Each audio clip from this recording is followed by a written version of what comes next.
Olá, internauta ligado no facebook.com/Jornal Repórter Diário. Uma ótima tarde para você. Seja bem-vindo mais uma vez ao RDTV, a plataforma de vídeos do Repórter Diário aqui na internet. Como você sabe, sexta-feira é o dia da gente resumir o que aconteceu aqui na semana nas 7 cidades do ABC Paulista. É o dia do nosso Rastilho Online. Meu nome é Carlos Carvalho, ao meu lado está Samuel Boss. Boa tarde, Samuel. Boa tarde, Carlos. Boa tarde, deputado. Boa tarde aos internautas e a Júlia que está aí no comando, na direção. Exatamente. E o nosso convidado de hoje, que é o deputado estadual Luiz Turco, do PT. Luiz, boa tarde, bem-vindo aqui ao RDTV. Boa tarde, quero cumprimentar você, Carlos, Samuel, mandar um grande abraço para o Ayrton.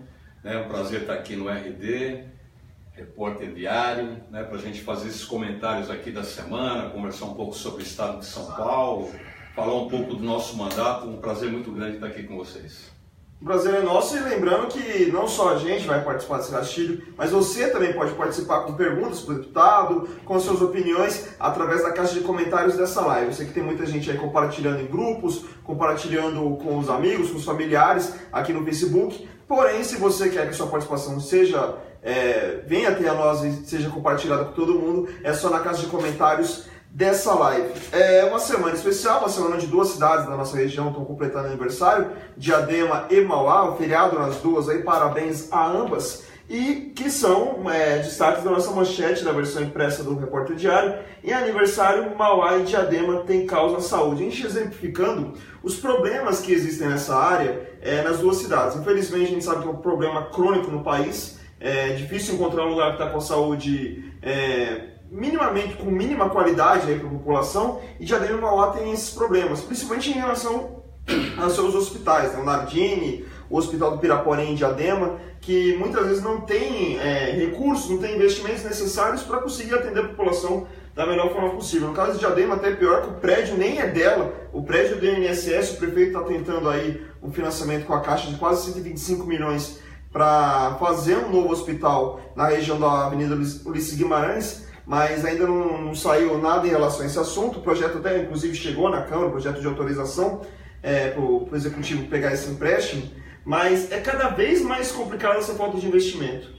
Se pede, inclusive, para o governo do Estado colocar mais grana nessa história, mas é só pedido. Pede e nada se faz, né?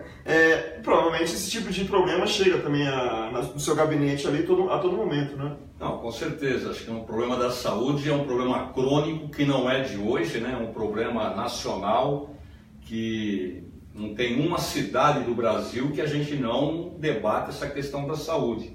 Eu participei recentemente de uma audiência pública na Assembleia Legislativa, de uma frente parlamentar, onde nós estamos, que são vários deputados de diversos partidos. Eu faço parte dessa frente, que é para trazer mais recursos de combate à AIDS. E fizemos um debate lá na Assembleia Legislativa, muita gente, levamos especialistas tanto da área da saúde como também na área de orçamento, de financiamento. Levamos inclusive um ex-secretário aqui da região, o Francisco Fúncia, que trabalhou em Diadema, foi secretário, e ele estava dando alguns exemplos nessa questão da saúde, né? Que é os recursos que o governo federal repassa para os estados e para os municípios. E eu fiquei assustado porque eu tinha uma informação que eu nem imaginava, que se a gente pegar o orçamento da União, que é para a área da saúde, e dividir isso por cada habitante, vai dar menos de R$ 3,50 dia para cada cidadão brasileiro.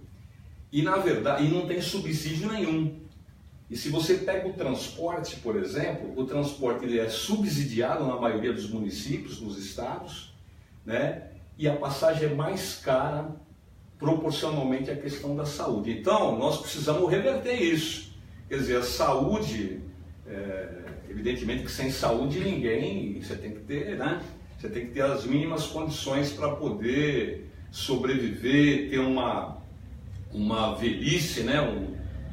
Com mais tranquilidade e tal. Precisamos aperfeiçoar o processo do SUS, que é um processo importante aqui no país, porque hoje a questão dos convênios é um absurdo, mas é um problema, a questão da saúde. Olha aqui em Santo André o que aconteceu, fechou 7 unidades logo no início do governo do Paulinho, como tem problema o Nardini e Mauá, não é de hoje que tem problema, e assim sucessivamente. Então, e os recursos, cada vez mais o governo federal repassa menos e o governo municipal tem que colocar mais. Se a gente pegar de uns 10, 20 anos para cá, você vai ver que a transferência de recursos para o Estado e para o município vem cada vez diminuindo mais, da União para os estados e para os municípios. E os estados e os municípios estão investindo mais. E o imposto vai completamente para a União. Exatamente. Né? O município, e tem um novo fator, um fenômeno, cara, que eu estava assistindo na Globo, não sei se foi na Globo News, Jornal da Globo, falando sobre o novo fenômeno que a gente tem, que é com a questão do trânsito. Então nós temos a venda maior de motocicletas, né? Sim. E os casos de emergência hoje representa quase 80%. Então, o motociclista, ele sofre mais acidente, obviamente. A maioria dos casos de emergência de ortopedia e de leitos que a pessoa fica internada por mais tempo é de motociclistas. E aí a gente tem um desequilíbrio, porque a moto é mais barata, o IPVA é só um pouquinho mais caro, mas não compensa o gasto. É muito mais danoso que o cigarro, porque o imposto do cigarro, ele já é um imposto alto. Exatamente para tentar ter uma compensação por aquilo que o SUS gasta. Mas da motocicleta ainda não tem. E hoje você vai numa UPA, por exemplo, você está lá esperando para ser atendido. Mas sexta-feira, chuva, aí quando você está esperando lá e toda aquela equipe de ortopedia que ia atender 10, 15 pacientes, de repente ela é enviada por conta daquele motociclista. Então, há de ter uma discussão. Quando tem chuva e final de semana. Porque final de semana o pessoal vai para a balada, essas coisas todas, toma uma a mais, e é onde que acontece a grande maioria dos acidentes. Aí os hospitais municipais de todas as regiões da região aqui fica tudo superlotado. Mas assim, o custo desse tratamento é quase 6 meses, porque aquele motociclista que fratura, tendo ele errado ou não, ele vai ficar 6 meses no SUS. Exatamente. Porque aí ele tem pino na perna, e ele vai depois fazer toda a parte de fisioterapia. Então a gente não tem ainda. É um novo fenômeno que o Estado vai precisar estudar. E às vezes sem as condições necessárias de receber esse paciente, né? Falta insumo, falta médico, falta enfermeira. Falta remédio. Então é cada vez mais complicada a situação e às vezes não se tem uma luz no fim do túnel, né? Não tem muito tempo que começou a ser obrigatório 15% do orçamento dos municípios, do Estado e da União ser revertido para a saúde. E a maioria dos municípios aplica mais. Aplica muito mais do que isso, como acontece na educação, e na educação no caso é 25%. E mesmo assim você não tem qualidade de serviço, você não tem profissionais preparados, até tem, mas você não tem a quantidade necessária para atender todo mundo. Cada vez aumenta-se mais as coisas, não tem prevenção. Se você citou o caso da AIDS, a gente está no dezembro vermelho. Você mal escuta falar sobre esse assunto, né? E que é uma forma de prevenção. Às vezes você escuta só sobre isso no carnaval, quando tem aquelas campanhas de camisinha e tudo mais. Então, falta muita coisa, né, para a gente avançar para conseguir ter uma saúde de qualidade no Brasil. Tem que pensar a longo prazo, né? Não adianta pensar em curto prazo. Mas resolver, se você me permite, Cássio, é uma questão de olhar como é que você trata a questão geral do investimento no país, né? É o seguinte, o Brasil ainda está engatinhando num conjunto de coisas, né? O Brasil, eu tenho dito sempre, quando é possível, o Brasil ainda é um país muito jovem. Sim. Tem apenas 517 anos. Nós estamos engateando na democracia, estamos aprendendo ainda, né, todo esse jogo, como é que a gente trata isso, e nós precisamos fazer um debate sobre a questão de políticas públicas mais sério, né, que alguns têm feito, né, um debate que a gente vai aprendendo no dia a dia, que é essa questão do investimento em políticas públicas, na área da saúde, na área da educação, né, que são duas questões importantes para as pessoas se prevenirem para o futuro, né? Exatamente. Que é investimento na educação, investimento na saúde, na cultura, que é isso que vai te dar uma base para você poder se fortalecer, crescer pessoalmente, crescer no coletivo e e precisa investir nisso. Se a gente comparar o Brasil com outros países da Europa, a gente vai ver que a gente está muito longe ainda, estamos avançando. Mas a gente precisa fazer sério esse debate. O SUS é um sistema que, com toda a falha que tem, a gente tem que elogiar, né? Não, tem as suas falhas, tem suas falhas. Mas alguns programas que a gente sempre fala aqui, o Carlos, sempre com algum convidado, que é a questão de programas que são de governos, que funcionam e de repente outro governo entra e quer transferir ou mudar ou diminuir, que deveria ser um programa para o país, né? Que nem o programa de saúde da família, o médico de família, que ele vai no bairro. Isso funciona de uma tal forma. Em São Caetano do Sul, antes da entrada do Paulo Pinheiro, que deu um colapso lá, a minha avó ela era assistida por esse programa. Ela não saía de casa, minha avó já não andava e tal. Então, de 15 em 15 dias, eu não me lembro a periodicidade, mas o médico estava na casa, e vendo, olha, tinha relatório, a senhora agora estava dormindo bem, não tô com dor na perna. Acabou. Minha avó não precisava ficar 4 horas que é um programa nacional. E se diminuiu. Né? Se diminuiu Sim, o programa de saúde da família em todas as regiões, né? Na verdade, nos últimos anos a gente teve uma diminuição de todos os programas, né? Que beneficia o cidadão brasileiro. É aquela coisa, né? A conta da crise econômica que nós estamos vivendo está sendo tirada desses locais básicos, dos programas sociais. Mas não tira aqui, né? Porque assim, a especulação continua alta, né? Os juros, né? A gente tem uma conta de juros para pagar para especulador, e o povo que está necessitado aqui, a gente não está cuidando.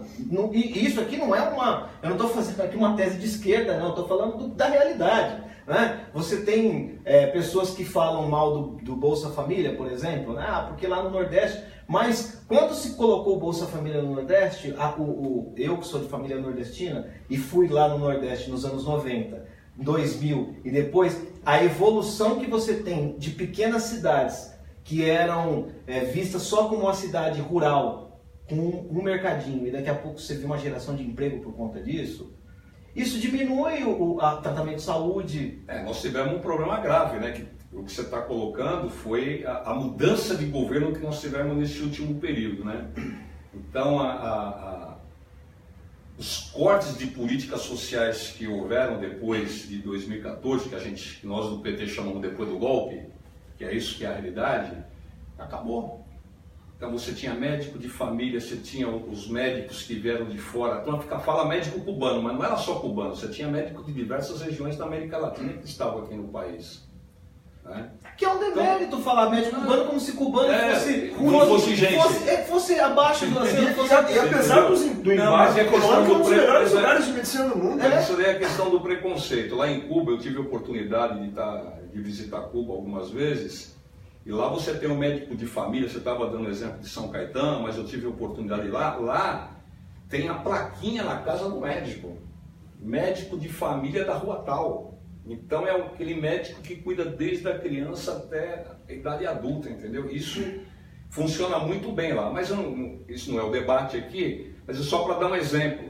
Mas a falta de investimento, os cortes que foram feitos nos serviços de políticas sociais aqui no Brasil foi violento depois do ano de 2014, está acabando com tudo. Né? É isso, é o debate que a gente vai fazer agora. E aí tudo isso culmina agora com essa questão da Previdência, né? Que há uma inversão, né? O mercado financeiro, o mercado, ele dá um sinal positivo quando diz que vai fazer a reforma da Previdência, como se a Previdência fosse sair do mercado financeiro, onde na verdade é o inverso. Você está tirando, né? Para quem tem mãe como eu, que teve que operar, e ver o sistema da Previdência como ela é deficitária, no sentido de assistir a pessoa que está doente, e você imagina que isso você vai ter uma revisão, você tira o poder de consumo, que nos últimos anos o consumo levou o Brasil a um patamar que não tinha antes. Porque quando você dá uma pensão para uma senhora de 70 anos, ela Como ela é pobre, ela só vai fazer uma coisa, gastar, ela não vai guardar. Tá? Minha avó, ela tinha, então ela comprava um remédio, ela comprava a mistura e tal. Quando você tira esse poder, você tirou o poder de consumo e de compra do brasileiro. Onde que é que essa conta vai fechar? Não fecha.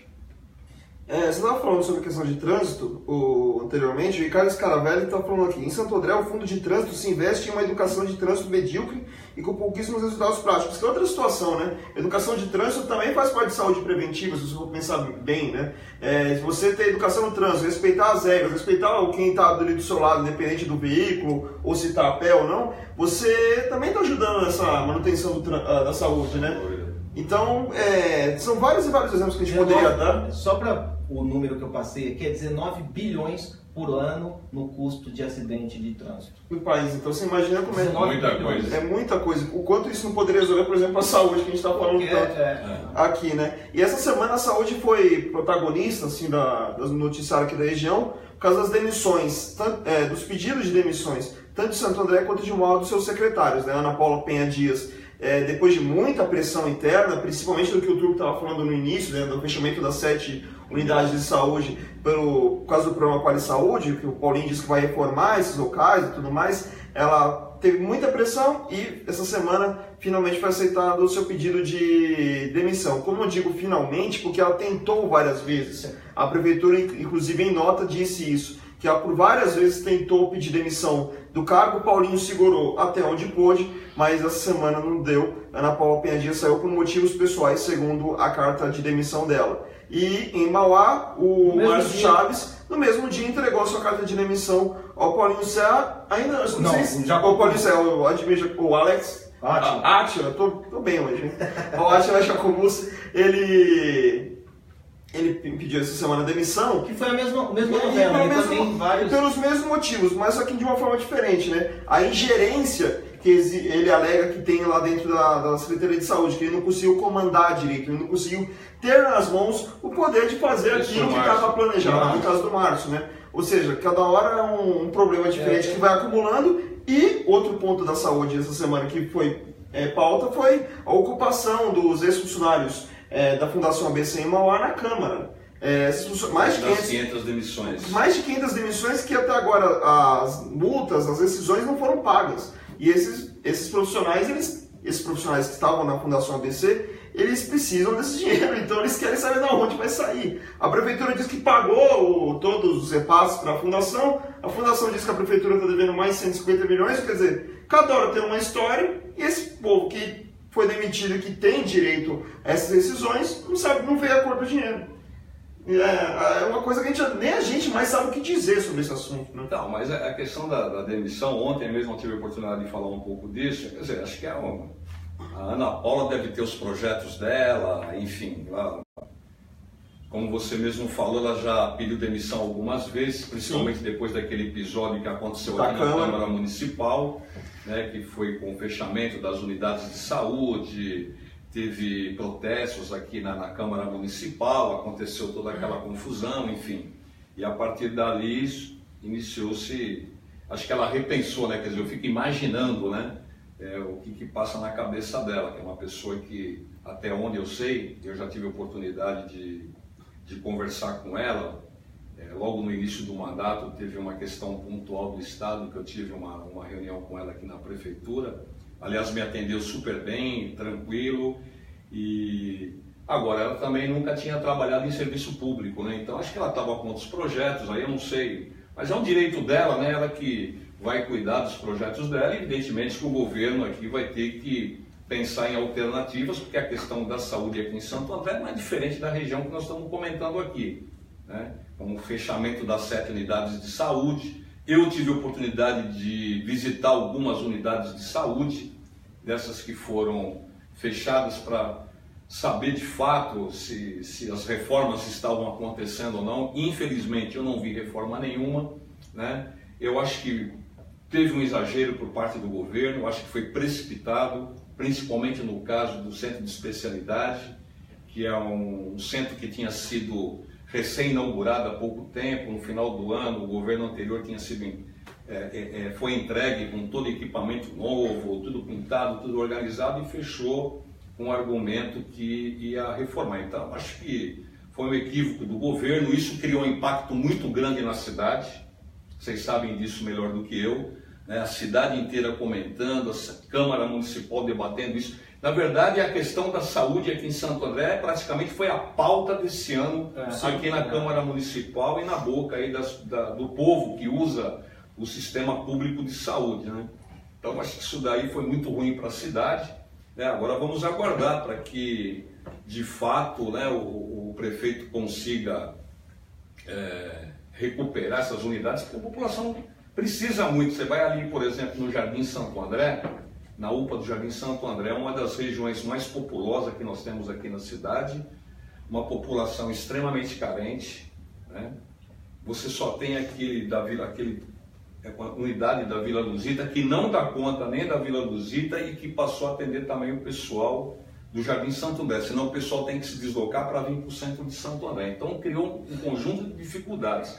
Ali foi terrível, eu tive lá, chegamos a fazer protesto lá junto com a comunidade, enfim.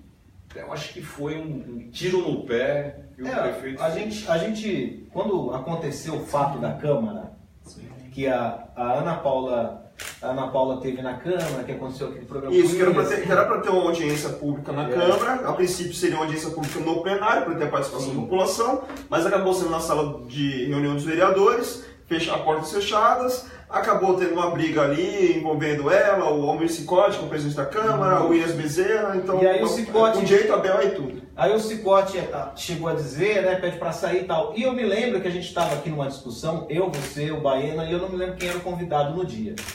E eu dizia, a gente falava aqui e tal, e eu defendia o seguinte: olha, o Paulinho, ele tem uma estratégia que, ao meu ver, é o seguinte: ele vai pôr a culpa de todas essas mudanças na secretária. No final do ano ela vai demitir na hora que ele for fazer a reforma. Aí a gente entrou numa discussão, tal. E porque eu via o seguinte: ele tem 80%, ele falou, vou fazer a maldade agora. Fui eleito por 80%, vou fazer a maldade no primeiro ano. E aí, quando chegou a carta de demissão, eu achei interessante esse parágrafo escrito pelo prefeito Paulo Serra. A doutora Ana Paula arquitetou todo o planejamento da maior mudança do sistema de saúde de Santo André. Não só isso, ela planejou as grandes mudanças que implementaremos em 2018. Aqui é assim, olha, o bode é esse, entendeu? Qualquer tipo de crítica agora está aqui, o bode, esse é o bode expiatório, faremos dela a nossa maior, porque a carta de desligamento é isso, ela é interessante e tal, uma pessoa competentíssima, mas doutora Ana Paula arquitetou. Isso foi o governo que escreveu. O governo, carta oficial do governo. O Paulo Céu, ele fez uma carta aberta. Está escrito. A doutora Ana Paula arquitetou. Então, assim, ficou muito claro que aí agora nós temos os sete fechamentos aí. Quem que arquitetou? Não, Ana Paula, agora nós estamos mudando, nós estamos num outro sistema, agora nós vamos implementar de fato e tal, aquela coisa. Ou seja, aquilo que a gente falou há meses atrás está acontecendo agora. Eu até aproveitei, se me permite, né? Sim. Porque a gente está falando aqui da questão da saúde. E eu estava falando há pouco que a gente esteve lá no Jardim Santo André, visitando a UPA. Enfim, nós sabemos que o problema de orçamento das prefeituras está difícil para todo mundo. Não é diferente aqui em Santo André como em qualquer... E eu estou aproveitando essa oportunidade agora no final do ano que nós estamos discutindo o orçamento do Estado, temos a oportunidade de fazer as emendas, né, para as cidades e tal. Eu aproveitei e fiz uma emenda para a questão dirigida para a questão da UPA do Jardim Santo André, porque já que a ideia é reformar, falei, bom, então vou fazer uma emenda, fiz uma emenda acho que de 300 ou 400 mil reais, não me lembro, específica para a UPA do Jardim Santo André, né, para tentar contribuir aí com o orçamento do governo, porque eu sei que não é fácil. A gente discutiu, então, desde o início, discutindo esse tema da saúde, que é extremamente importante e fundamental para as pessoas, desde quando nasce até a idade mais adulta, mas é uma questão central. Então, eu espero, né, como eu falei agora há pouco, espero que o prefeito aqui consiga o mais rapidamente possível, né, organizar isso daqui, porque isso faz falta para a população e a gente tenta contribuir da melhor forma possível. Se ele conseguir cumprir com a promessa dele de melhorar realmente a saúde, tudo bem, a gente vai repensar até nossas opiniões em relação a esse fechamento das UBSs, mas se for para reformar, demorar muito tempo... Tem uma outra questão... Demorar muito tempo não fazer nada... Tudo bem, tem algumas que precisam de reforma, até pode ser que tenha, mas você não pode fechar 7 de uma vez. É um número cabalístico. Você não precisa fechar 7 de uma vez, sem comunicar a população, sem informar a população. Você podia fechar uma, reforma, fecha outra, abre, reforma outra. Ele fechou 7 de uma vez. Isso criou um impacto muito grande e negativo para o governo, para a cidade, todo mundo, aquilo que eu falei. E vocês estão comentando aqui, esse foi o ano em que só foi discutida a questão da saúde aqui em Santo André em função do fechamento desses 7 equipamentos. Mas haverá um apocalipse previsto, calma aí, haverá um apocalipse já previsto, né? Eu estou aqui como pitonisa. Haverá um apocalipse em janeiro, quando os carnês do IPTU chegar, pode se preparar, que a cidade vai virar um caos. Vai virar um caos, porque assim, fomos xingados, né, nós da imprensa, porque quando saiu o primeiro projeto e tal, a gente vai ter aumento, a gente falou. Isso, quando a planta genérica da cidade foi atualizada. A gente falou, vai ter aumento, a gente foi xingado. Né? Não, vocês estão criando caos, não vai ter aumento. Né? A gente vai só fazer a alíquota vai diminuir, vamos fazer uma mudança na planta genérica, aí depois, não, vai ter aumento. Só que a gente vai limitar. Já votou aumento. Mas nós vamos limitar 50%. Então, a gente não sabe o que vai vir. Não, o impacto vai ser grande pelas informações que nós temos. É o apocalipse. O impacto vai ter grande. Nós passamos aqui no governo do Carlos Grana boa parte do nosso mandato, o mandato do prefeito Carlos Grana, sem aumentar IPTU e nenhum ano deixou de ter reposição salarial para o servidor público. Isso tem que ficar claro aqui para as pessoas de Santo André. Então, não teve aumento de IPTU, nenhum funcionário ficou sem um aumento, sem reposição salarial. Diferentemente, e não fechamos nenhuma UPA, nenhuma unidade de saúde. Muito pelo contrário, nós inauguramos. E o orçamento não era muito diferente do que é hoje. E a crise econômica no país não era diferente do que é hoje. Então, essa é questão de gestão. Então, eu acredito muito, quer dizer, agora teve esse debate, teve o fechamento das 7 equipamentos de saúde, não teve reposição salarial para os funcionários públicos, pelo até onde eu tenho informação, e tem a questão do aumento do IPTU, que o ano que vem, você não tem a dúvida que vai ter problema. Né? Quando que chegam os carnês? Janeiro? A partir de janeiro, né? Janeiro, fevereiro começa a chegar. Quando vier... A primeira parcela costuma vencer fevereiro, acho que é fevereiro. Porque tem muita gente que nem sabe disso. Não sabe. Né? A gente que está aqui no centro, nos poderes, aqui, a gente está discutindo. O cara que está lá na borda, lá, o cara do Parque Andreense, o cara da Vila Luzita, que sai de manhã às 4, chega em casa às 8, num trem lotado, ele vai só quando chegar. Só para exemplificar para quem está nos assistindo em relação a isso, é o seguinte, como o lance da planta genérica, esse aumento vai existir para os lugares que tiveram valorização de 2002 para cá. Ou seja, por exemplo, quem mora perto do átrio vai ter aumento. Vai ter um aumento grande, porque shopping valoriza muito qualquer bairro. Só para dar um exemplo. Então, essas pessoas que moram nos lugares valorizados... se valorizaram, vai ter um aumento desse imóvel, né? Vai ter um aumento do IPTU. Porém, a gente não sabe como está sendo vista essa valorização, né? No caso do pessoal que mora do lado do átrio, tudo bem. Há um shopping do lado, você vê o motivo. Mas isso agora não justifica o aumento. Sim, mas o restante, por exemplo, se teve recapeou a rua, melhorou, iluminação, às vezes pode ser considerado como valorização. O que justifica o aumento é o seguinte, você tem que pegar, porque aqui nós temos um problema na cidade de Santo André, que não é só de Santo André, que são os grandes devedores da cidade, de impostos aqui na cidade de Santo André.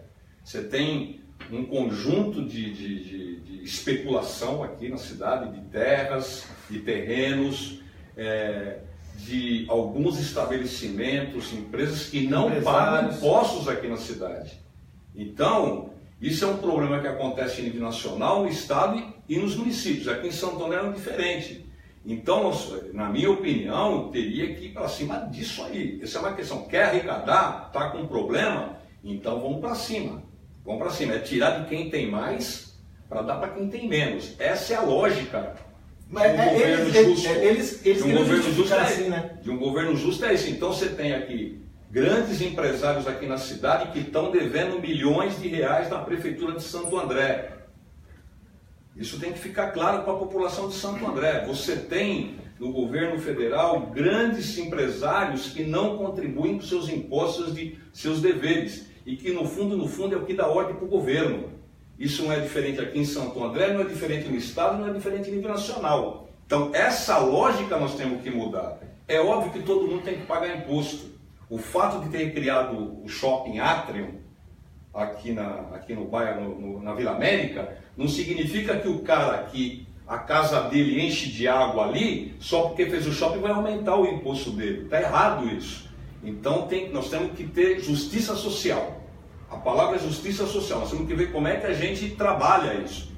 É óbvio que todo mundo tem que pagar seus impostos, não tem nenhum problema. Agora, tem que pagar o que é justo. Você pode ter certeza que ano que vem, como você falou, Samuel, nós vamos ter problema. Vai ter problema com os empresários e vai ter problema com o pobre da periferia.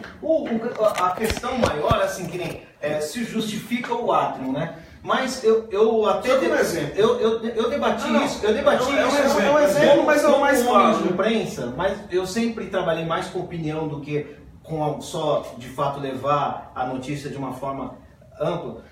No dia que estava votando, eu fiz um pequeno debate com os vereadores. Eu falei assim, então, tudo bem, vamos colocar que a dona Maria estava lá, comprou a casa dela por 90 mil reais lá perto do Atrium. E o Atrium chegou lá, ela não pediu o Atrium, ela não queria um shopping lá, o shopping chegou. E ela não vendeu essa casa. O recibo que ela pagou lá é 90 mil reais.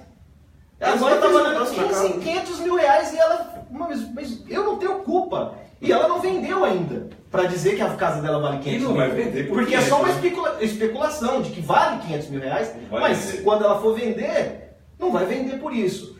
Então, a gente tem um setor que o deputado estava falando da questão da especulação do pessoal que deve. Quando a gente debateu aqui também a questão da saúde, né? De trocar quem deve por serviços de saúde, e eu cheguei a dizer assim, poxa, seria tão bom se fizesse isso com os empresários de ônibus, que o pobre de Santo André ia andar de ônibus de graça por uns 3 anos. Porque o cara é o maior devedor de ISS da cidade, e a prefeitura não faz nada, tem medo porque ele usa tornozeleira eletrônica, e aí o cara não faz... O pobre que paga... Ué, quanto que o Grana falou que devia os empresários de ônibus? Milhões. Aí faz um trabalho com a saúde, mas não faz o trabalho com o transporte. Então, e mais dinheiro no transporte. Você usou uma palavra, não veio medo, mas isso não só em Santo André, mas em todo o país. Essa palavra que norteia esse tipo de situação. Vai cobrar de empresário, vai cobrar de quem deve muito? Nunca. Nunca. É igual, por exemplo, a questão da Previdência. O rombo da Previdência é acima de 130 bilhões. O que os empresários devem para a Previdência, não recolheram, não repassaram, acabaria com esse rombo.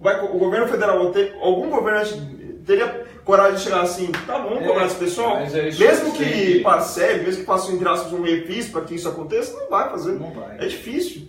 Por que não fecharam com o Odebrecht, o Semasa não fechou com o Odebrecht? Qual que foi a justificativa? Por que o Semasa não quis fazer a parceria com o Odebrecht nesse governo? Porque é uma empresa que está envolvida na Lava Jato. O cara é preso e ninguém vai lá e corta o contrato de transporte coletivo na cidade. A Odebrecht é fácil, né? Tá lá longe. Agora o cara está aqui do lado. Mas esse é um debate que não terminou ainda. Essa coisa do Semasa, o Odebrecht ainda está longe. Isso aí vai longe ainda, né? Isso vai longe. Só para a gente seguir aqui com o nosso gatilho, eu queria agradecer as participações do José Carlos Pires, a Laide Davi, a Lulu Sirene, o D'Alessio Anderson, o pessoal que está comentando aqui com a gente. Continue aí participando na caixa de comentários dessa live. A gente vai partir para outro assunto que também está sendo polêmico não só aqui na região do ABC, mas no Brasil inteiro, que é essa, entre aspas, autorização do STF para que os vereadores possam receber 13º salário.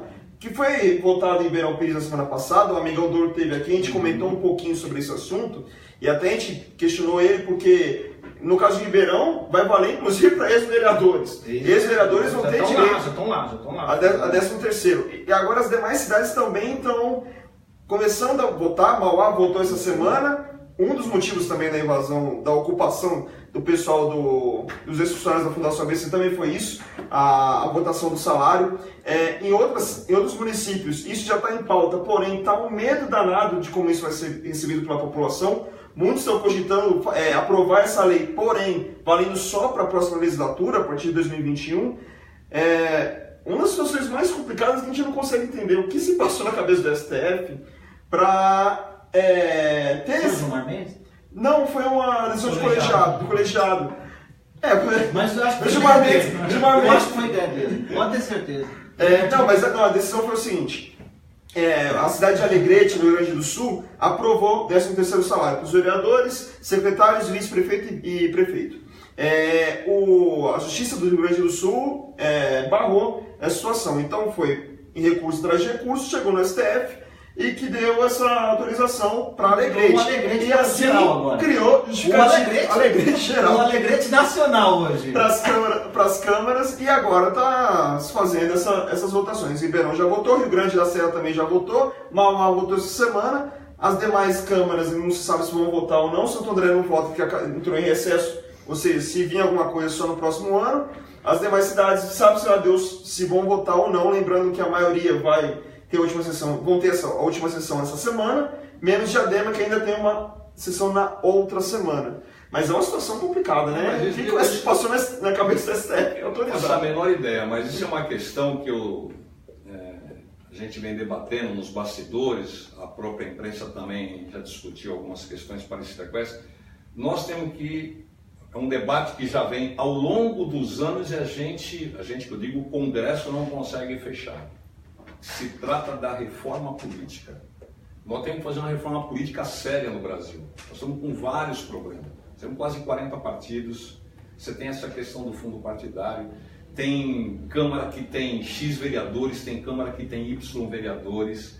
Você tem salários distorcidos entre as câmaras municipais. Você tem de tudo. Agora vem a coisa do 13º para os vereadores e prefeitos. E prefeitos e vices. E vices também. Eu não estava nem acompanhando esse debate, fui pego de surpresa, né? Porque eu estou envolvido no debate na Assembleia, que nós estamos aí na votação do orçamento, projetos de lei que o governo do Estado quer fazer a mesma coisa do governo federal, quer congelar salários e serviços públicos. Então nós estamos se dedicando muito a isso nesses últimos dias até o fechamento do ano aqui. Então, mas quando eu li, falei, mas aprovou 13º, né? Porque até onde eu tenho informação, eu nunca vi 13º para parlamentar, né? Na Assembleia não tem 13º para ninguém.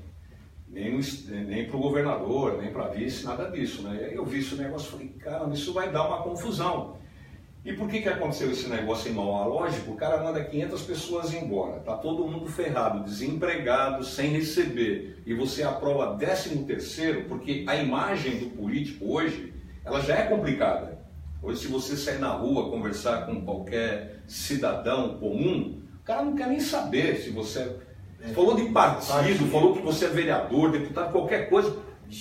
É isso, ninguém quer saber de nada, porque de um tempo para cá foi criada uma imagem muito negativa, né, em relação a essa questão da política brasileira, com todos os escândalos que houveram de um tempo para cá, enfim, essa coisa toda.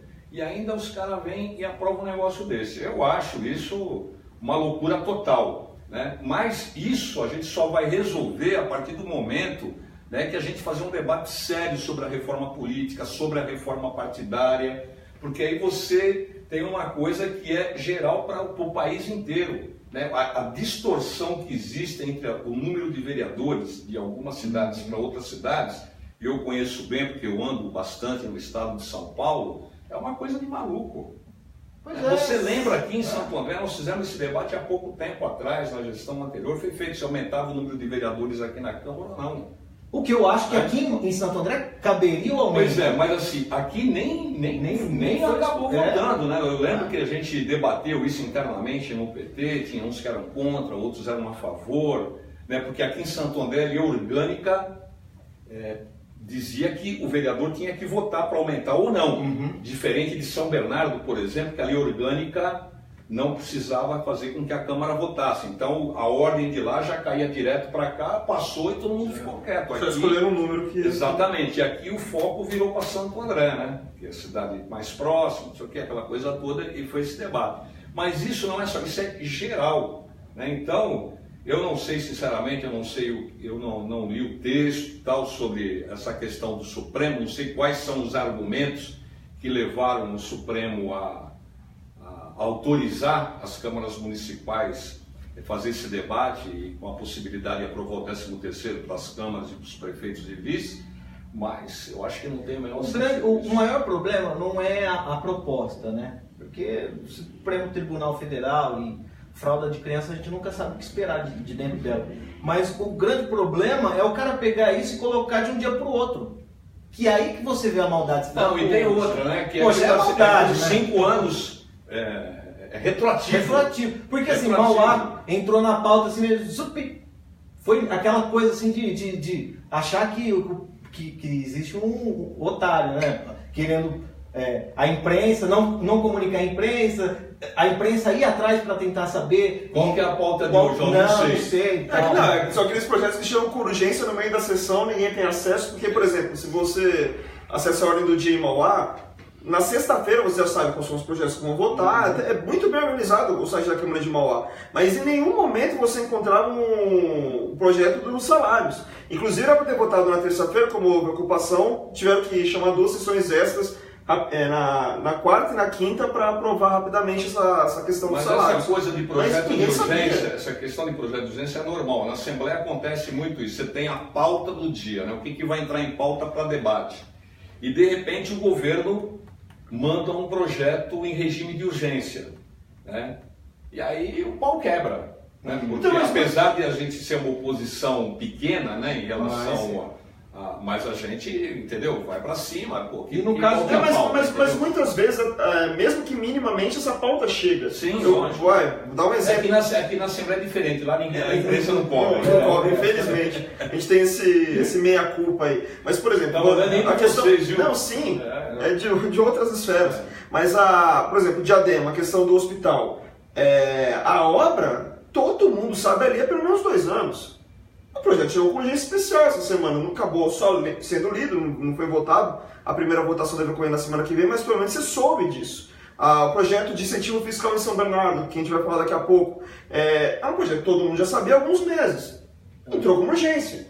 Às vezes não tem o acesso ali no site da Câmara, como deve ter sempre, na transparência, mas pelo menos todo mundo sabendo. Nesse caso, coloca ali rapidinho, ninguém viu, votou, tchau. Em Ribeirão nós tivemos uma derrota do governo que queria aprovar a taxa do lixo, né? Que não aprovou. E não aprovou, 17-0. 17-0.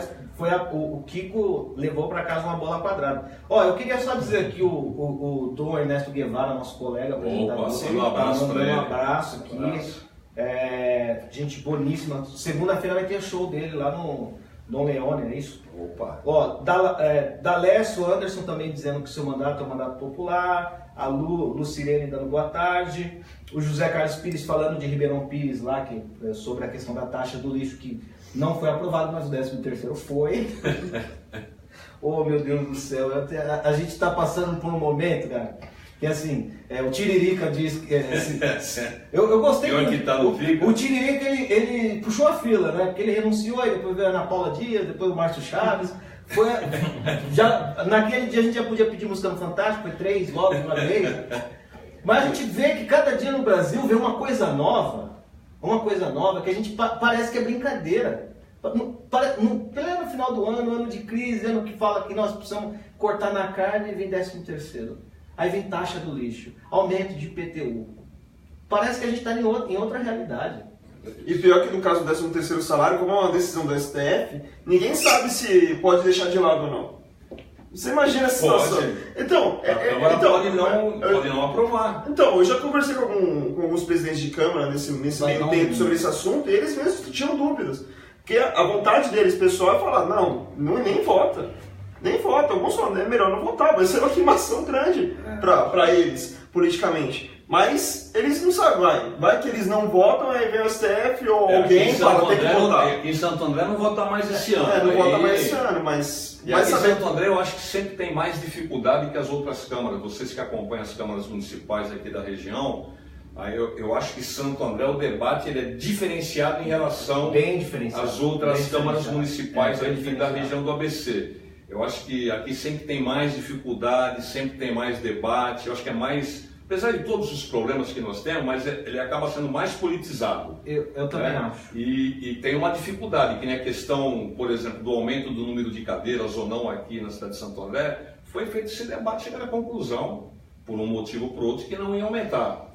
Essa coisa do 13º, você não tem a dúvida que se o ano que vem o presidente da casa colocar isso em pauta, dependendo da forma como for colocar, isso dificilmente passa, porque a imprensa está muito próxima aqui do Paço. Sim. Tudo aqui é mais próximo, Santo André fica bem no centro da região do ABC, então a impressão que dá é que as coisas passam tudo por aqui.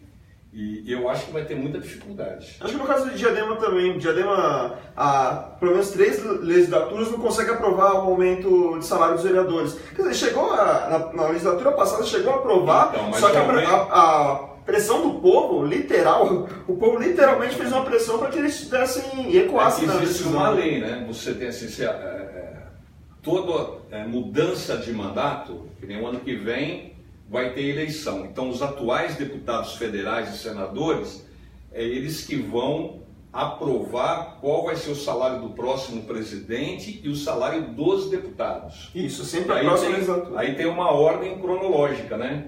Que o Estado é X% do federal, o município é X% do estadual. É uma coisa que meio que é automática isso. Sim. Porque você não tem reajuste mensal. Na maioria dos lugares, pelo menos onde eu conheço. E nem na Assembleia você entra ganhando X e vai ficar os 4 anos ganhando aquele X.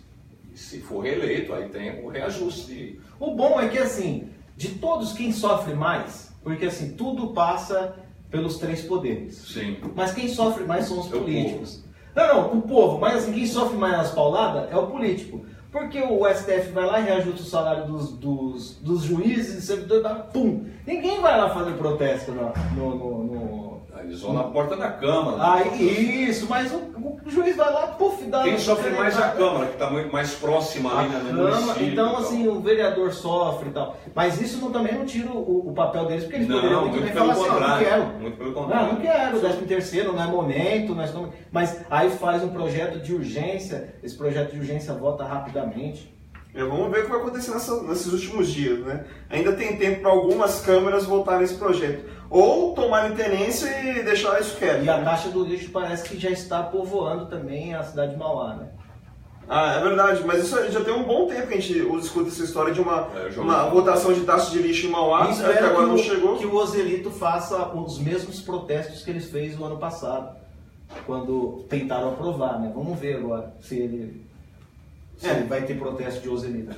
Vamos aguardar os capítulos dessa que é meu amigo, né, Ozelito? Estou falando isso porque é meu amigo. Muito bem, só para a gente ir a Diadema, desculpa, em Diadema, essa semana era para ser votado o orçamento, o plano de obras e o plano plurianual de 2018 a 2021. Porém, não está tendo entendimento entre os vereadores, principalmente da base aliada, em relação às emendas para o orçamento. Em Diadema, a gente costumeiramente tem muita emenda para o orçamento. Lá esse ano chegou a 100. 77 do vereador... 100 o quê? 100 emendas. 100 emendas no orçamento. 77 do vereador José Queiroz, do PT. 22 do Ronaldo Lacerda, também do PT. E uma do Pretinho do Água Santa, que é do Democratas e que faz parte da base do governo. E o restante dos vereadores não apresentaram? Não apresentaram, mas eu falo que no caso do Ronaldo e do Josa é bem esperado isso. Dificilmente eles passam um ano sem fazer nenhuma emenda ao orçamento. O problema é que vira uma briga danada com o prefeito Lauro Michels, o Lauro veta, geralmente passa na Câmara, o Lauro veta, e aí vira uma nova discussão depois na Câmara para derrubar ou não esses vetos. Ano passado eles chegaram no consenso de diminuir para 35 emendas, as 35 foram vetadas mesmo com um acordo com o governo, a Câmara derrubou. Falou, não tem nexo isso, a gente acordou aqui, passou as 35, vai ter que honrar as 35. E aí a Câmara conseguiu essa derrubada de veto. Então, essas emendas, como a base do governo, sabendo desse histórico, não quer derrubar as emendas ou quer tentar um acordo para diminuir o número, mesmo assim, eles não votaram no orçamento. E aí, além do orçamento, do plano de obras, que é importantíssimo, e o plano plurianual, que já deveria ter sido votado, não foi votado até agora, você tem um projeto de OS para a saúde, ou seja, alguma fundação do ABC da vida aí também vai entrar em diálogo nos próximos anos, nos próximos dias, e esse projeto ele fala da contratação de servidores pelas OS, e também um projeto de lei do JOSA, que foi vetado pelo Lauro, que proíbe a inauguração de obras sem elas estarem prontas. Às vezes acontece isso, no momento de eleição, o prefeito está fazendo uma obra, nem terminou direito, inaugura aí. Acho um caso emblemático foi um hospital no Ceará uma vez, que até a Ivete Sangalo fazer o show na inauguração, passou um ano, nada de... só o prédio, não tinha nem Não, mas a questão do orçamento não é só em Diadema, né? A gente está discutindo agora a questão do orçamento do Estado. Então você tem lá, nós vamos ter X para gastar. Então todos os deputados fazem, você tem dois tipos de emendas, no caso de deputado estadual, você tem dois tipos de emendas que você pode fazer. Você faz emendas ao orçamento, você tem as emendas que é infinito, aí a Comissão de Finanças vê o que é possível entrar ou não dentro do orçamento do Estado, e você tem uma parte reservada que são as emendas parlamentares individuais para cada deputado. E o governo não paga. Não paga. Não paga. Para você ter uma ideia, eu fiz no ano passado, só para Santo André, 30 milhões de emendas. E essa emenda entra também no orçamento, né? Entra no orçamento, municipal. Quando ele... no caso do Estado. Não. Quando você faz uma emenda, e a sua emenda vem para Santo André, geralmente o prefeito... ele coloca como uma receita futura. Coloca como uma possibilidade. Eu fiz 30 milhões de emendas no ano passado, aliás, esse ano, foi no ano passado para esse ano, 30 milhões de emendas, em várias áreas e tal. Não saiu nenhuma emenda no orçamento. A única emenda parlamentar que saiu em mim aqui foi uma ambulância, aqui para a cidade de Santo André, que o Paulinho foi comigo no Palácio, você deve ter acompanhado, sim, né, que nós fomos lá, assinou o contrato e tal. Foi a única emenda liberada. Liberou uma para Mauá também e para Diadema. Liberaram 3 de tudo de emenda que a gente propôs, né, aqui para a região do ABC, saíram 3 ambulâncias. Uma para Santo André, uma para Mauá e uma para Diadema. Então, quer dizer, e sempre com essa desculpa, né? É a crise. E como está a minha diretora Júlia, ela não deixou falar muito do Alckmin, porque eu estava pegando muito no pé do Alckmin. Mas eu queria perguntar para vocês como que está lá no Congresso, na LESP, essa questão dos deputados. Porque havia na época do Serra, já havia o pessoal falava que ele era de pouco diálogo e tal. Com o Alckmin nesse mandato, como que vocês têm... É menos ainda. Eu estou no meu primeiro mandato, Samuel, então eu não sei responder como era com o Serra, né? Eu ouço falar, né? Agora, como você sabe, eu sou de uma bancada de oposição. Nós somos 15 deputados do PT, 1 do PCdoB, 2 do PSOL. Só que nós estamos vivendo um momento sui generis que, como o ano que vem vai ter eleição, né, e o Alckmin é um possível pré-candidato a presidente da República, e deve se afastar agora para poder fazer sua pré-campanha. No início de abril, provavelmente. Em princípio é abril. 6 meses. Em princípio é abril, mas tem gente que acha que ele tem que se afastar logo em janeiro, porque ele está mal nas pesquisas, que ele tem que começar a andar agora para ver se dá uma subida. Se vamos colocar assim, pela lei até abril, até o início de abril ele tem que... Então, a própria base aliada, uma parte da base aliada hoje do governo do Estado tem muita dificuldade. Nós estamos passando por um processo aqui no Estado, por exemplo, que é com a questão da educação e da segurança pública, que fazem 3 anos que não tem reposição salarial para os professores, para as professoras aqui do Estado de São Paulo, não tem reposição salarial há 3 anos para a Polícia Militar, para a Polícia Civil, né? E uma parte da base dele vem desse setor, né? Você tem vários comandantes, coronéis que são deputados do PSDB ou da base aliada, que diariamente têm feito muitas críticas no palanque sobe na tribuna e fala, o Alckmin não está cumprindo e vai para cima. Então, quer dizer, nós estamos com muita dificuldade. Então, mas ele disse na Mariana Godoy que é a mudança, que é a mudança, a grande mudança. Mudança do quê? Ele falou, tá, o deputado, você não concorda? Ele disse que para Mariana Godoy, que eles, o PSDB, vai propor a grande mudança. Mudança, né? Nós vamos aguardar o debate. Ano que vem é outro ano, nós vamos ter um grande debate aqui, né? Porque o Brasil passa por uma crise ética, institucional e política e econômica.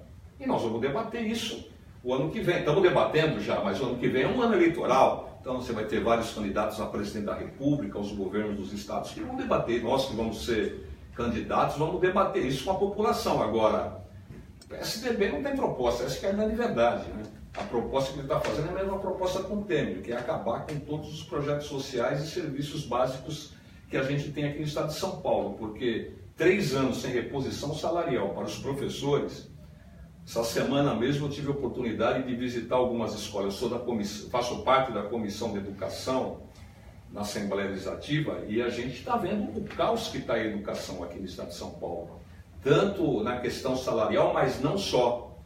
A estrutura física das escolas estaduais aqui é um caos total. Muitas escolas estaduais chovendo dentro, não tem estrutura, falta de funcionário. Então é um problema. O professor não quer pegar aula no estado? Não, é que eu sempre comento. Eu estava comentando com a diretora da escola da onde eu fui visitar essa semana. Há 30, 40 anos atrás, a família que tinha um professor ou uma professora era um orgulho para a família. Hoje ninguém quer ser. Eu conversei com a diretora que está para se aposentar agora, do Abílio Chamas. O salário dela é R$ 1.800. Ela está 28 anos como professora do estado de São Paulo para ganhar R$ 1.800. Ela tem, né, aquelas coisas de quinquênio e tal, só que quando ela sai, se aposenta, ela perde, então ela vai ficar com o salário base. Então, quer dizer, não dá. Como é que você vai cuidar de 30, 40 crianças dentro de uma sala de aula com essa reorganização que eles iniciaram a fazer, que foi o grande debate o ano passado e esse ano dentro da Assembleia Legislativa, que teve a ocupação das escolas, fechamento de salas de aula, essa coisa toda. Então fica impossível. Então a valorização é a mesma coisa com a Polícia Civil e a Polícia Militar. Como é que a gente vai tratar? Aliás, lá é outra coisa, né? A Polícia Militar, a Polícia Civil tem várias coisas, além da falta de pagamento, né? Da falta de pagamento não, com o baixo salário que eles têm, eles vivem fazendo bico por aí, o que é um absurdo isso. Não, que tem que ganhar mais, né? Tem que qualificar mais, tem que estar mais preparado, tem que ter as condições, arma boa, colete bom. Hoje está tudo, né? Nós sabemos como é que está. Então, tem todo um processo, né, que a gente tem que discutir, que é a política de segurança pública do estado de São Paulo, que envolve a questão salarial também. Então, esse é o grande debate, né, que durante alguns meses nós fizemos na Assembleia Legislativa, trazendo o secretário de Segurança Pública, trazendo o secretário de Educação. Aliás, a semana passada ele foi na Assembleia, nós fizemos uma grande audiência com ele. Só que é o seguinte, o discurso dele é uma coisa, quando você vai em loco nas escolas, a conversa é outra. Então, esse é o debate. E há uma questão também que, assim, né? No início do ano, eu lembro que quando o secretário foi apresentar os dados de segurança, e os dados de segurança, logicamente, o número de roubo e tal tinha aumentado. E aí ele justificou, o secretário, de que era por conta da crise e a questão social, né? E aí eu até, num artigo, escrevi, eles precisam, de fato, saber colocar se é uma questão social ou se é uma questão de caráter. Porque hora é questão, não, o cara é ladrão mesmo e tal. E outra hora, na hora de justificar número, é uma questão social. Mas aí não dá o aparato aqui, porque pouca gente sabe, né? Mas a gente tem inúmeras presídios aqui no estado de São Paulo. E o presídio, o pessoal acha assim, não, tem que estar lá, o cara vai preso e tal, e não tem uma questão mínima do cara sair de lá para poder se ressocializar. Não existe isso. Não existe. A ressocialização não existe. Né? Que aí o cara faz uma discussão se é direitos humanos e coisa e tal. E não tem essa ressocialização. Então, tem um programa. Não tem um programa nenhum, não tem um programa mínimo. Né? E a outra questão é dessa questão da família do preso, porque assim, eu já tive um parente preso e minha mãe vai visitar. Minha mãe não tem nada a ver com o que o sujeito fez e é humilhado, né? Como se fosse... Então, o Estado, de uma certa forma, ele não tem uma visão ampla do que está se passando, né? Como a questão da educação. A gente falou semana passada que acabou a Escola da Família, que era um projeto maravilhoso. Né, que as pessoas iam no final de semana na escola, eram alunos de universidade e apresentavam um programa para ensinar as crianças.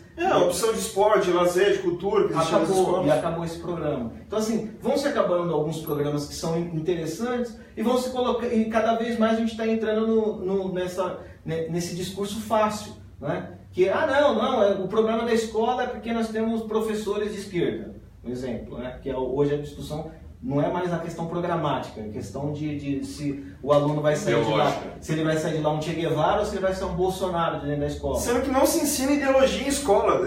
Isso que é bom deixar claro. Nem para contextualizar uma matéria de história. Geralmente não sai nem Che Guevara nem Bolsonaro, sai com fome da escola. Geralmente... Mas você puxou um assunto dessa coisa da segurança, da criminalidade, e é verdade. O que acontece hoje com o desemprego? São 13 milhões de desempregados que nós temos no Brasil. Então você anda na rua, você vê mais gente pedindo esmola, você vê mais gente assaltando, porque o cara precisa comer. Então tem de tudo. Tem aquele que tem um mau caráter, e tem aquele que vai porque E aí, cara, você vê essa questão dos presídios aqui em São Paulo. O que foi investido de presídio no interior de São Paulo é uma coisa absurda. Então aquela cidadezinha do interior que fica 500, 600 quilômetros ali, que vivia sossegada, né? Criando galinha no quintal, né? Pé de bananeira, laranja e tal, deixava a porta aberta, carro com a janela aberta. Isso na maioria dos municípios onde tem presídio não existe mais. Virou um problema social, que é isso que você está falando. Então o Estado tem que ter política para tudo isso, né? Porque criar essas cadeias de segurança máxima, eu tive esse ano aqui, no meio do ano, eu viajando pelo estado, eu tive na região de Presidente Venceslau. Aliás, eu fui para Marabá Paulista, eu fui participar da Romaria da Terra e me hospedei em Presidente Venceslau. Quando eu ia lá, quando eu era dirigente do PT, tinha um hotelzinho lá. Hoje você vê várias pensões. Por que você tem várias pensões? Porque tem um monte de gente presa lá, que as famílias daqui vão para lá, então virou essas pensões só para passar a noite, né? Para poder visitar os seus parentes. Aí vai...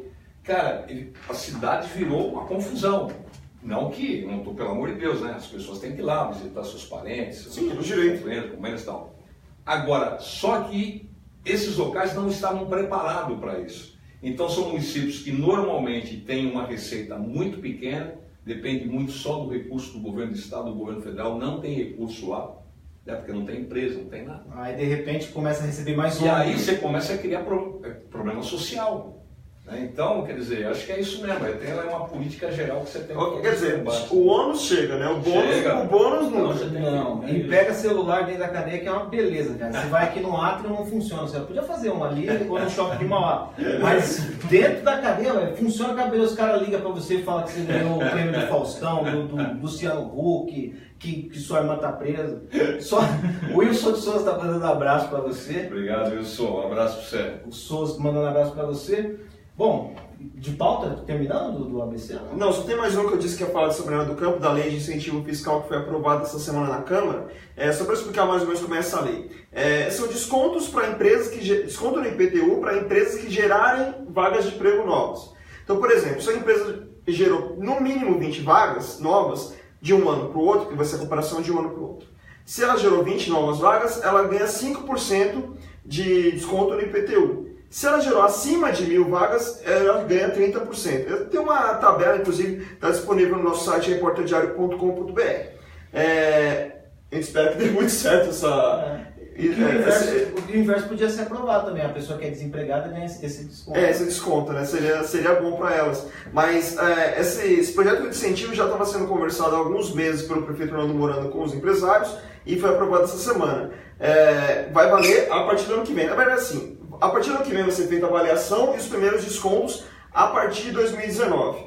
Lembrando, se a empresa tiver retração, ou seja, se tiver retração de um ano para outro, ela vai ter perca nesse desconto, né? Só para deixar claro, e esse desconto só pode acontecer no máximo em 5 anos. Então a empresa não vai ficar para sempre ali tendo benefício. O Orlando ainda está com a cabeça ainda de industrial, né? Como se a região ainda fosse uma região industrial e nós estamos mudando cada vez mais o nosso conceito de regionalidade aqui. Não se é mais uma cidade industrial que vai vir uma empresa que vai pegar um galpão enorme e vai gerar milhões de trabalho. Esquece, nós estamos num momento de serviço, né?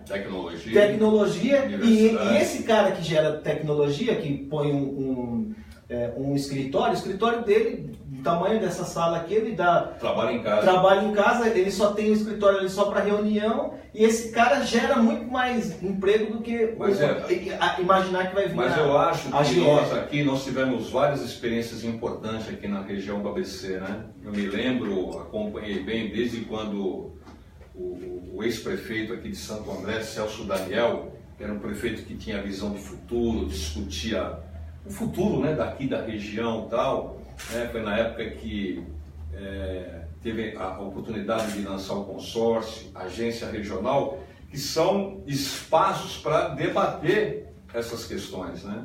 Quer dizer, aqui já foi uma região extremamente industrializada nos anos 80, né? Até o final dos anos 80 você tinha várias empresas com vários empregos e hoje cada vez mais menos.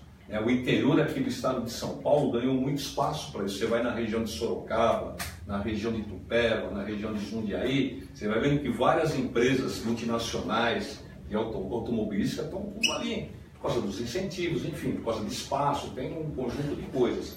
Indústrias farmacêuticas, meu irmão mesmo trabalhou numa empresa aqui na região durante muito tempo, hoje trabalha em Hortolândia, numa empresa farmacêutica, você entendeu? Então, mas esse é o momento, né, privilegiado, né, que esses prefeitos que assumiram agora têm que fazer esse debate. Qual que é o futuro da região do ABC? Qual que é a vocação para os próximos 10, 20 anos? Né?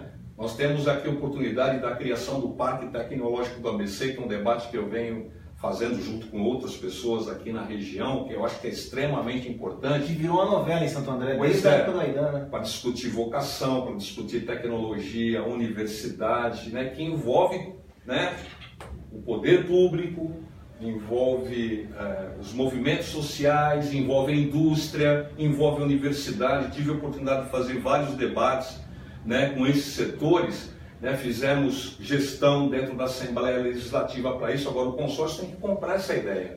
Nós temos o espaço aqui que o governo do estado já cedeu, né, para Santo André, numa articulação que o prefeito Carlos Grana fez, que começou com o ex-prefeito Aidan, né, que é o espaço do antigo Ródia, né, que é um espaço enorme, são 5.000 metros de área construída que tem lá, né, que precisa de infraestrutura. Eu fiz emendas lá de 14, de 15, 16 milhões de reais, que entrou no orçamento do estado, né, tudo para viabilizar a criação desse parque. E isso vai ser benefício para a região inteira, não é só para Santo André. Né, quer fazer o debate, qual que é a vocação aqui da região para gerar emprego, gerar economia e tecnologia. Né, e está empacado, como você diz. Né? Então, os prefeitos aqui da região, através do consórcio, é um apelo que eu faço, eu tenho falado isso diariamente, onde eu posso falar. Esse debate tem que ter continuidade, nós precisamos fazer isso, porque senão o que vai acontecer? O desemprego vai aumentar, as indústrias vão continuar saindo daqui, porque eles vão receber incentivo de outros municípios, porque tem espaço, tem terra, e aqui não tem mais, vocês sabem disso. Sim, né? Aqui, né?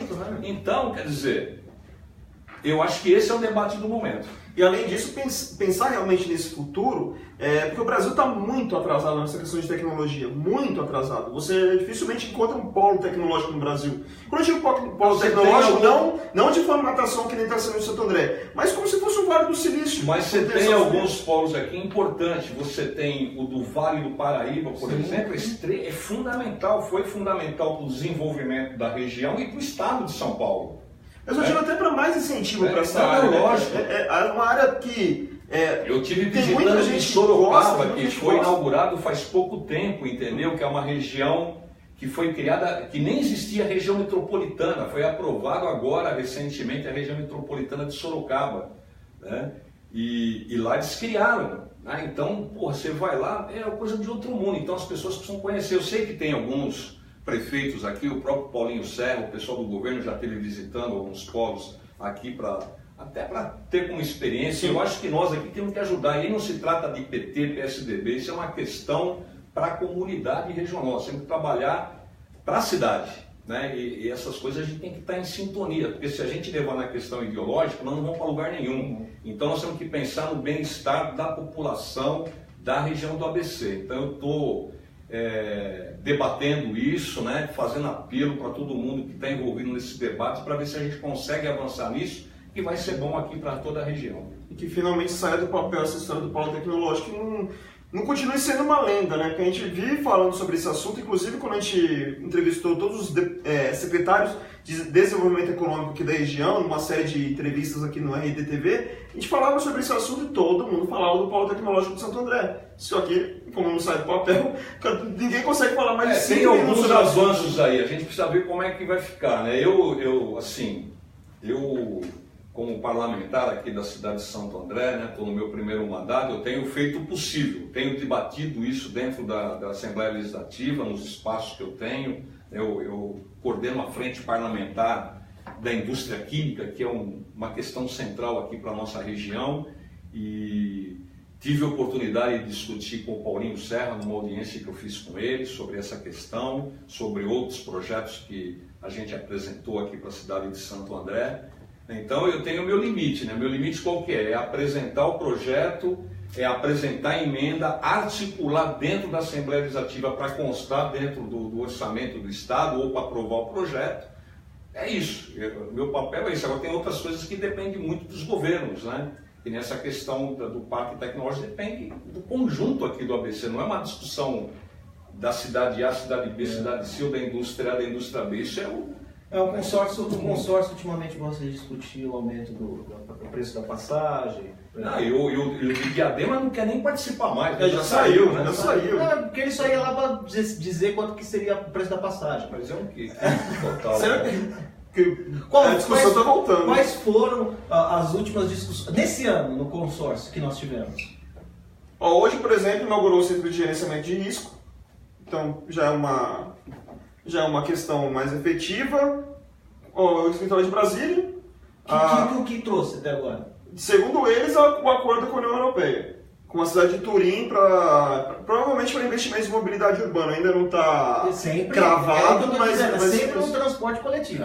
Não existe outra discussão. Mas que é um debate regional. Mas aí você tem um debate que não entra, que é o debate do turismo, que nós somos o debate da água, que nós estamos na rota da água. Então, assim, são debates que deveria ter no consórcio e não tem. Não, você tem várias coisas aqui que deveriam, não. Tem que debater, né? A questão, por exemplo, do metrô regional. Faz mais de 20 anos que o governo, todos os governos do PSDB que passaram até hoje, sempre falam assim, o ano que vem vai ter metrô. Vários parlamentares, vocês sabem aqui melhor do que eu, sempre quando chegava na véspera da eleição, outdoor na cidade. Metrô, tal, prometendo metrô, olhando o manual não deles. Ou não era verdade? Sim, ele era o pai de 18. Né? E aí, eu vou dizer uma coisa para você. Hoje eu estou lá, estou vendo. Não vai ter metrô. Pessoal, esquece. Não haverá metrô aqui na região do ABC no próximo período. Nem se fala mais. Eles já cortaram da verba. Eu estou lá, estou discutindo. Eu faço parte da comissão que debate essa questão. E a linha 18 bronze daqui já era. Nesse próximo período não vai sair. Então, é uma luta que aqui os prefeitos do ABC, através do consórcio, têm que pressionar Principalmente agora que a maioria dos governos são do mesmo partido do governador. Tem que ir para cima, tem que discutir, né? Para a gente ver. Você tem a questão do turismo de Paranapiacaba, que você tem que investir, que é uma coisa regional, fica em Santo André, mas é uma coisa regional. Você tem a questão da água, da represa, e aqui que a gente está discutindo na questão da Sabesp, das represas. O governador privatizou todos os parques agora, nós temos... Então, quer dizer, são debates regionais que são pautas extremamente importantes. É óbvio que tem as questões locais, cada um quer resolver o seu problema ali, mas você tem questões que são comuns. A questão do transporte é uma delas. É tanta coisa que se a gente fosse detalhar tudo, que a gente passaria com 5 ou 6 dias falando sobre o que a gente precisa discutir aqui no ABC Paulista. Mas a gente chegou ao fim aqui do nosso rastilho, já estouramos o nosso tempo, como sempre, né? Todo rastilho a gente está vistas. Mas a conversa é boa, boa e ainda falta assunto pra gente debater. Assim, falta tempo pra gente debater mais esses assuntos aqui na região, né? Infelizmente, a gente vai se repetindo até nos assuntos, né? Cada semana, todo convidado vai trazendo as mesmas coisas, a gente insiste em dizer a mesma coisa, nada acontece, né? Vai fazer o quê, né? Queria primeiro agradecer aqui o Luiz Turco por ter vindo aqui ao nosso rastilho. Qualquer coisa, só voltar aqui ao RDTV, estamos de portas abertas para você, viu, Luiz? Não, eu que agradeço vocês aqui do RD, TV, Samuel, o Carlos, né, o Ayrton, um grande parceiro, né? Mandar um abraço para todos os internautas que nos acompanharam aqui. Estamos aí, preparados aí para fazer esse debate, voltar aqui, de repente, para a gente falar um pouco dos nossos projetos que a gente fez na Assembleia Legislativa, que nós apresentamos aqui para a região, para o Estado, falar um pouco mais aqui do nosso mandato. Muito obrigado aí pela oportunidade. É isso aí, a gente vai ter mais tempo para isso. Samuel Boss, valeu. Mãozinha? Nós dois, né? Hoje você que é de Diadema, tá Sim. Né? Não estou curtindo a feriado. Não, sou de Mauá. Na verdade, eu sou quase um Iaosa. Eu sou do ABC, nasci em São Caetano, fui criado em Ribeirão e agora estou em Mauá. E venho sempre para Santo André. Funciona que nem a Iaosa? Exatamente igual. Muito bem. Quase sempre dando pau. E eu queria dizer o seguinte, né? A minha última, os vereadores de Ribeirão Pires e de Mauá que vão ter 13º. Rio Grande da Serra também. E Rio Grande da Serra, que pelo menos invista esse dinheiro nos comércios locais para dar uma fomentar. Que vai ser dinheiro, hein, velho? Vai ser dinheiro. Valeu, eu sou meu. Também um abraço para todo mundo que nos assistiu nesse rastilho. Lembrando que daqui a pouco vai estar na íntegra aqui no facebook.com/jornal-repórter-diário e mais tarde no youtube.com/repórter-diário. E lógico, o nosso abraço especial para o pessoal de Diadema e Mauá que estão comemorando o aniversário de suas emancipações nesta sexta-feira. Valeu, galera. Até a próxima. Tchau.